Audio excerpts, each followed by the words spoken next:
Hello from Etherium Sky. By now you should have your A-Roll questionnaire as well as your documentary rough script already. If you don't, please check out my videos on how to get those done. And before we wrap up our pre-production, there is one other document we need to prepare. In fact, it's more like two variations of the same document. Those are your shot list and your schedule. If you're on a deadline and have no time to watch a long video, I totally get it, and I'll give you a quick summary right up front.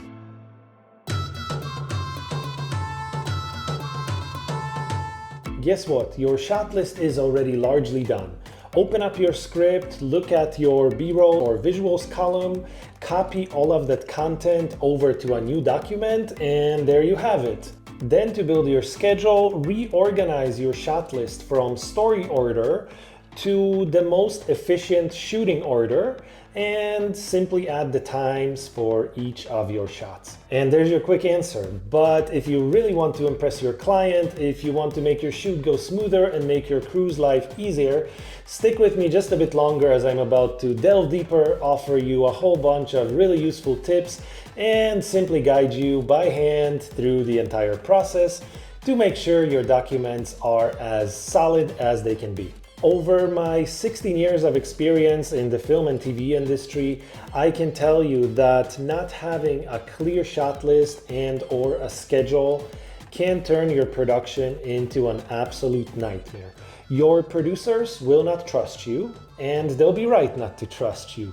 Your actors, your crew, your speakers, interviewees, your talent, they will grow angry from the chaos. You yourself will feel much more pressure to make difficult decisions right there on the spot. And without proper planning, you'll be much more likely to make decisions which you'll regret later on. Many directors have a different approach, but even if you are one of those spontaneous people who prefer to improvise rather than plan, I can promise you that having a clear shot list and schedule will in fact allow more space and more time for creativity and for improvisation on set.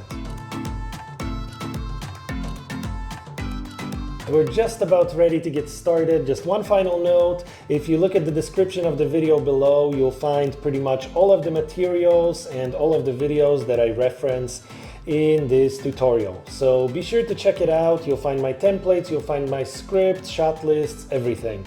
And let's get to it. For your shot list, you can use my template file or simply create a chart in a new Word document. You can use my document for reference and make something similar. At the same time, open up the script file, which you should already have finished. If you don't, check out my other video on that, because as I already mentioned, your shot list is already more or less done in that very file. Now, you want to go through your B-roll or visual section of your script, and you want to copy all of that over to your shot list. But you're not just gonna dump it all in there in one big pile. Also, what you copy from your script is likely to be chunks or sequences or scenes, and we will still need to break those down into actual shots. For my shot lists, I try to organize it all in my story order, but there's one more important point. You are not only copying your visuals. Make absolutely sure that you don't forget to copy over your A-Roll interviews, because without those, you essentially have no story. In fact, the A-Roll interviews are what I list in my shot list right at the top as my very first item. Now, let's say that from my script, the very first thing that I move over to my shot list is this A-Roll interview. Let's say that I want this to be a traditional sit-down interview. This is my sequence, and now I need to go through it and figure out the shots I need to shoot for this sequence. Let's say that I want to cover this interview in a medium close-up shot. That's one of my shots. But I also want to have the same interview in a wide shot. That's my other shot. And while I'm at it, I also want to film a hero shot of my speaker. If you don't know what hero shots are, don't worry, I will get back to it in just a little bit.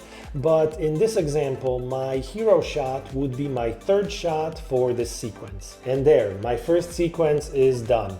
Now I know that my first sequence will be my A-Roll interview, and to capture it, I will need to shoot those 3 shots. Moving on, let's say that for another sequence, I want to establish where we are. I want to set up our location in the Republic of Molossia. I know one of the things I'll need for this sequence is a set of aerial shots.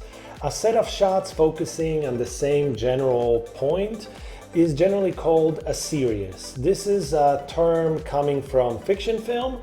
However, I have a fiction film background, so that's what I use. So this series of aerial shots showing my location, the Republic of Molossia, now becomes my first shot of this sequence. But that alone is not quite enough. Let's say I also want to film a welcome sign. That would be my second shot of the sequence. And let's say I want to shoot the sign as a series as well, to have more options in my post-production. As such, I jot down that I will need a welcome sign series, which means that I can capture a close-up, a wide shot, I can film tourists pointing to the sign, walking by it, and there, I've captured a series of shots of my welcome sign. For my third shot, I want to film the border post separating the US and Molossia. That's my third shot in the sequence, and so on. In this way, I go through my entire shot list sequence by sequence, breaking them down into the shots I want to capture as part of each of those sequences. I'll be honest that on a lot of my mini-doc projects nowadays, I don't always go into such great amount of detail, but that's simply because I've done hundreds of such projects by now, and I do a lot of this work in my head, especially working for clients who I already know well, on series or on programs that I already know well. There is a certain format that I follow from project to project, which I am simply very familiar with. However, that changes greatly when I work on larger projects, when I work for unfamiliar clients, or when I work with a larger crew. At those times, it becomes absolutely crucial that I break down my shot list in a way that's as detailed as absolutely possible. In such cases, it's not unusual for my pre-production documents, including the shot list, to end up being a kind of a thick booklet rather than just a few pages. Also, and especially if you're just a beginner, I really cannot stress this enough. Your pre-production is by far the most crucial part of any film, video, TV, documentary, or media production. The more detail you go into early on, the smoother your project will proceed and the better your end product will be. Period.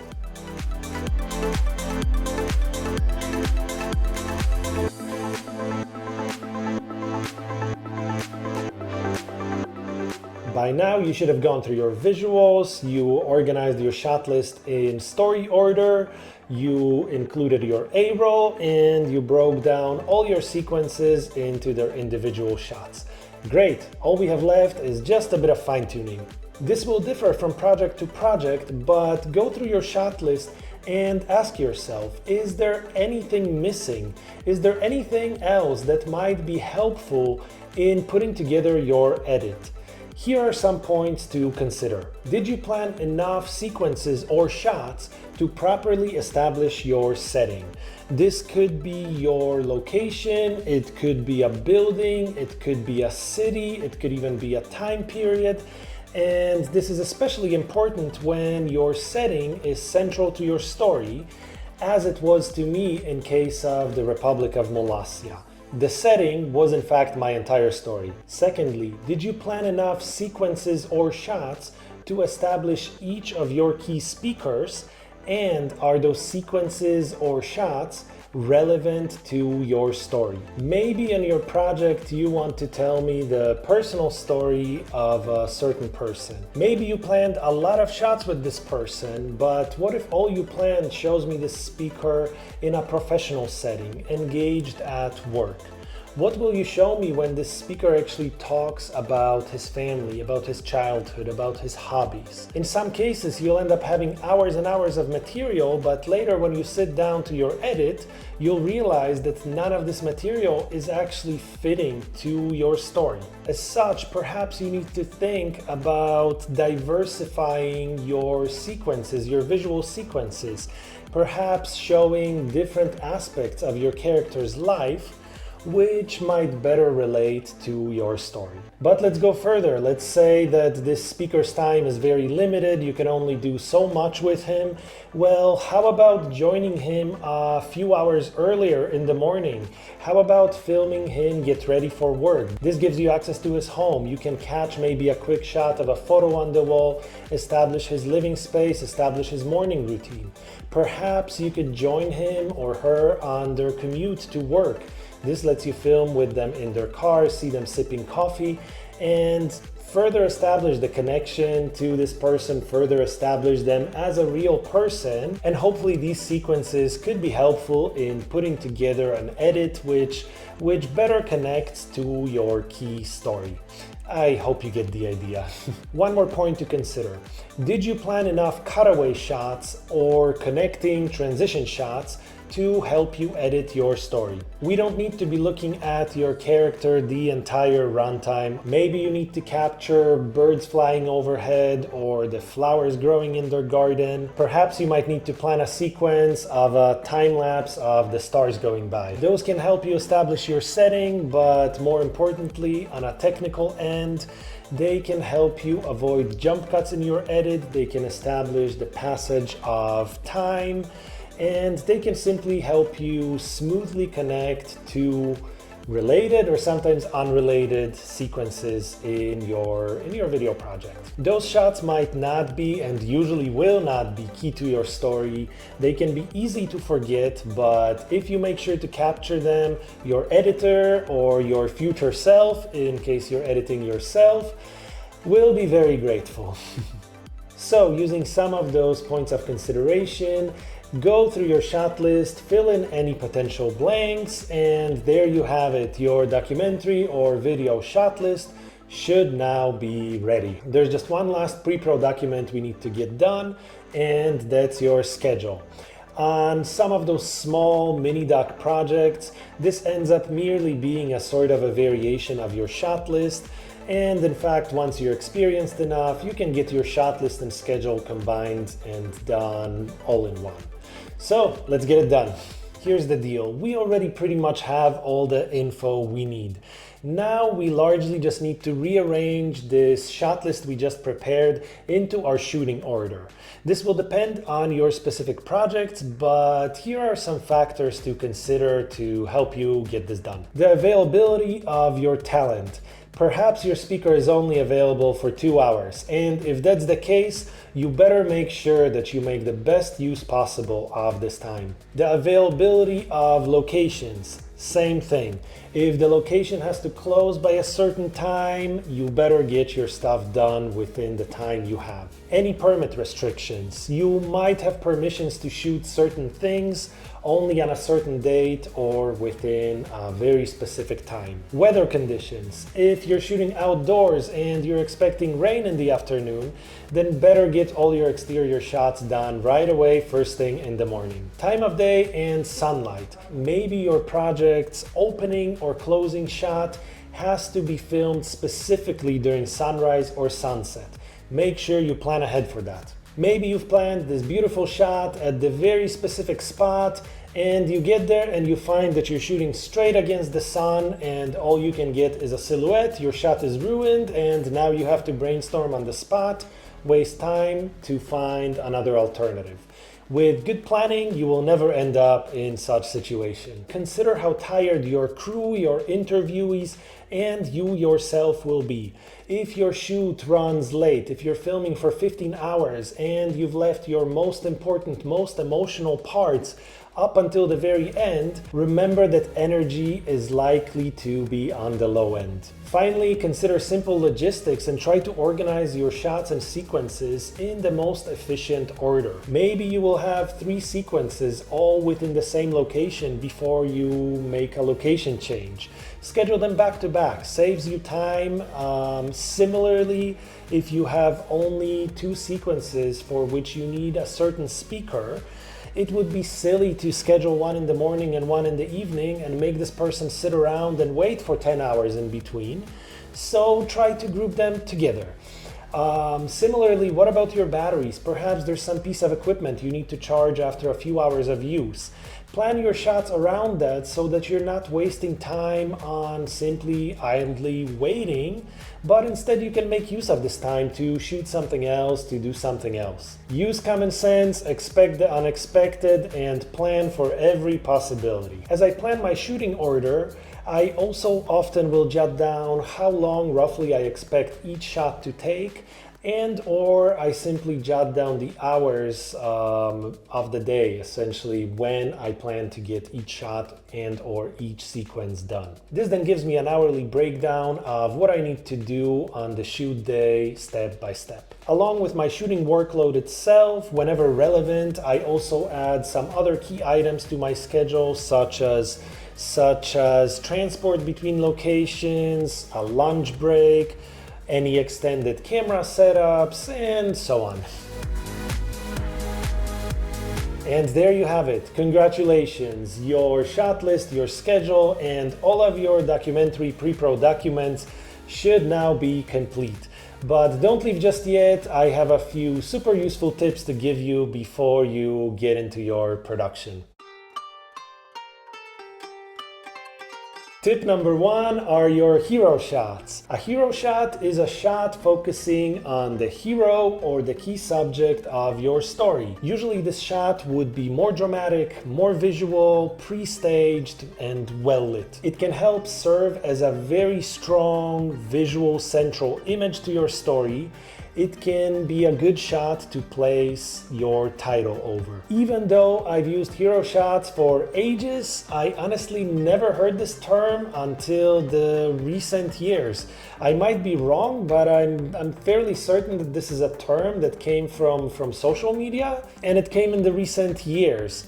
Most specifically, I actually associate it with Great Big Story, which is in fact a part of the CNN. For several years, they've been making those mini documentaries on a variety of sometimes very random topics all around the world.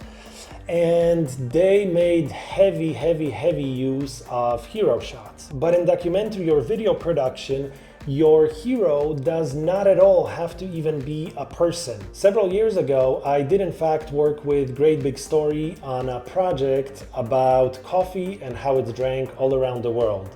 And their entire production was based all around hero shots. We had hero shots of speakers, we had hero shots of locations, and most importantly, hero shots of coffee.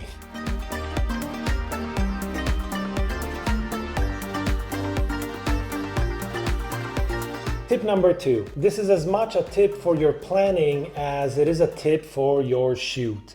For each sequence, you generally want to have at least 3 shots. And whenever possible, shoot your shots as serious. Why 3? This goes back to traditional story structure. Having those 3 options lets you creatively build progression in your edit with a beginning, a middle, and an end. It also works well with 5 as well as 7. Of course, it will depend on each person and their own personal visual style, but this is how I've always done things, and this has always worked very well for me. Similarly, for each key subject that you film, and by subject I don't mean just a person, but I mean the focus of the shot you're capturing, whenever possible, film it as a series. Do your future self a big favor and capture a few different angles. Get a close-up, get a wide shot, get a medium shot, do a rack focus. Options are great in post-production. It will make your final edit more dynamic, more engaging, and in a crunch when you just don't have enough footage, it will actually save your butt. Tip number 3. Whenever possible, film your A-Roll first. The rationale is this. Once you have your A-Roll, you have a story. But if for whatever reason you leave your A-Roll till the very end of your shoot day, and then something happens halfway through the day and you're left with some of the most beautiful B-roll ever, that means nothing if you don't have a story to tell. And you're done. Congrats on finishing all your pre-production paperwork. I hope my advice has been helpful, and if so, please comment below and tell me which parts of the process you may have found most challenging. If you didn't understand anything, if you still have any other questions, please comment below and I will do my absolute best to answer them either right there directly in the comments or in a future video. Before you go, just a quick reminder that in the video description below, you will find all of my templates, sample, pre-production paperwork, as well as links to all of the various projects that I mentioned in these tutorials. With that, you can have a look at some of my past projects and compare where they started and how they turned out in the end. Thank you so much for watching this series on documentary and nonfiction video pre-production. I'd much appreciate it if you could hit that subscribe button and enable notifications on YouTube. Just to let you know, I'm not just chilling back here making YouTube videos. In fact, I'm very curious of the response that this tutorial series will get. If the viewership is good, if you guys find my advice and this format helpful, I'll be happy to keep going with it. However, I am primarily a narrative film director, and I am currently in early pre-production for a new feature film called Things Which Do Not Belong. The film will tell a story of a young artist coming back to his hometown, which he never knew, to discover a mysterious, authentic Soviet submarine dating back to the 1940s, oddly enough sticking right out of his swimming pool. In the submarine, he finds a defiant Navy sailor convinced it's the middle of a raging war, only he can stop. This is a fiction film in the genre of, let's say, early 2000s indie films such as Eternal Sunshine of a Spotless Mind or Lars and the Real Girl. It's a story I've been working very hard on. Unfortunately, raising money for a film is not cheap, so this might still take some time, but as part of the process, I'm expanding the project also into a series of comic books, into a board game, into a live audio-visual cinematic artistic event, and you'll be hearing much more about this project in the very near future. On the documentary end, I am available for client productions all around the globe. In fact, in just 2 weeks, I'll be headed up to Minnesota in the north of US to film a story about a colorful young woman who started her own rescue for foxes. She rescues foxes from fur farms as well as from abusive backgrounds, and she helps find them homes. This is another project I'll be doing for NBC, who by now has frankly become one of my favorite clients, so shout out to NBC and my producers there. Thank you for trusting me with so many cool stories all around the globe. To learn more about these, as well as many other Etherium Sky projects, please be sure to browse through my YouTube, and as always, check out ethereumsky.com. Thanks a lot, till next time.